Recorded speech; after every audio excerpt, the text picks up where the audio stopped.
నమస్తే, welcome to our voice. నేను journalist నవత. భారత్ ని విశ్వగురువు చేయడంలోనే రాష్ట్రీయ స్వయం సేవక్ సంఘ్ సార్థకత ఉందని సర్సంఘ్ చాలక్ మోహన్ భగవత్ అన్నారు.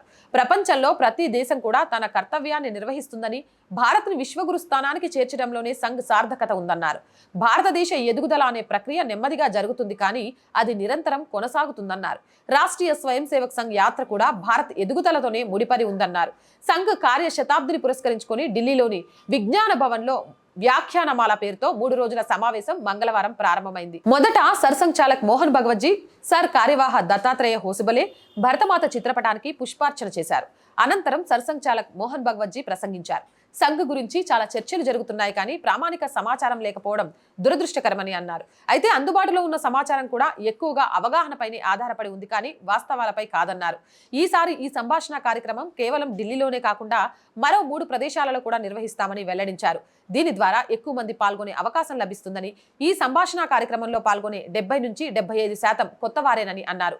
రోజు సంఘ్ 100 సంవత్సరాలు పూర్తయిన తర్వాత కూడా మళ్ళీ కొత్త ఆశయాల గురించి మాట్లాడటం ఎందుకు? దానికి ఒక వాక్యంలో సమాధానం చెప్పాలనుకుంటే మనం ప్రతిరోజు చెప్పే సంఘ ప్రార్థన ముగింపులో భారత్ మాతాకి జై అని ఉంది. అంటే ఇది మన దేశం, మన దేశం అన్నింటా విజయం సాధించాలి, మన దేశం ప్రపంచంలో ముందుండాలి అని అర్థమని వివరించారు. సమాజ కార్యం చేయడానికి ఎవరికీ సమయం లేదని డాక్టర్ హెడ్గేవార్జీ గ్రహించారని, అందుకే ఆయనే స్వయంగా చొరవ తీసుకున్నారని తెలిపారు. సంఘ స్థాపన అనే ఆలోచన చాలా సంవత్సరాల క్రితమే ఆయన మనసులో వచ్చిందని, 1925 సంవత్సరం విజయదశమి రోజున దానిని కార్యరూపంలోకి తెచ్చి ప్రకటించారని వివరించారు. జాతి నిర్మాణం అనేది సంపూర్ణ హిందూ జాతిని ఏకం చేయడంలోనే ఉందని డాక్టర్ జీ బలంగా విశ్వసించేవారని తెలిపారు. ఎవరైతే తన పేరు పక్కన హిందూ అనే పదాన్ని జోడించుకుంటారో వారే దేశం, సమాజం పట్ల బాధ్యత వహిస్తారని అన్నారు. మానవుని నిజమైన అభివృద్ధి వ్యక్తిగత పురోగతితో పాటు సహజ అభివృద్ధి కూడా తనదే అని నమ్మినప్పుడే సాధ్యమవుతుందన్న సూత్రాన్ని డాక్టర్ జీ బలంగా విశ్వసించేవారని తెలిపారు. దేశభక్తుడని కలకత్తాలో వైద్య విద్యను అభ్యసిస్తున్న సమయంలోనే అనుశీలన సమితిలో అనుబంధాన్ని పెంచుకున్నారని, కొకైన్ పేరుతో పనిచేశారని పునర్ఘటించారు. ఈ విషయమంతా త్రిలోక్యానాథ్, రాజ్ బిహారీ బోస్ రాసిన పుస్తకాల్లో ప్రస్తావించారని ఉటంకించారు. దేశంలో హిందువులు, సిక్కులు, బౌద్ధులు తమలో తాము పోట్లాడుకోరని, దేశం కోసం జీవించి త్యాగాలు చేస్తారని ఆయన అన్నారు.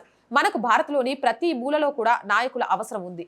వీరు నిష్కలంకమైన వ్యక్తిత్వాన్ని కలిగి నిరంతర సమాజంలో అనుసంధానమై ఉండి సమాజ విశ్వాసాన్ని పొందిన వారై సమాజం కోసం జీవించినందుకైనా మరణించేందుకైనా సిద్ధంగా ఉండాలి. విశ్వకవి రవీంద్రులు స్వదేశీ సమాజ్ అనే వ్యాసంలో దీని గురించి విస్తృతంగా రాశారు అని పేర్కొన్నారు. హిందూ అనే పదం బయటికి కనిపించే చిహ్నం కాదని, విస్తృత మానవ శాస్త్రానికి సంబంధించిన దృక్పథమని మోహన్ భగవత్జీ స్పష్టం చేశారు. వ్యక్తి, సమాజం, విశ్వం అనే మూడింటితో భారత సాంప్రదాయం అనుసంధించబడిందని, ప్రభావితమై ఉందని మోహన్ భగవత్జీ తెలియజేశారు. మరి మీరేమంటారు?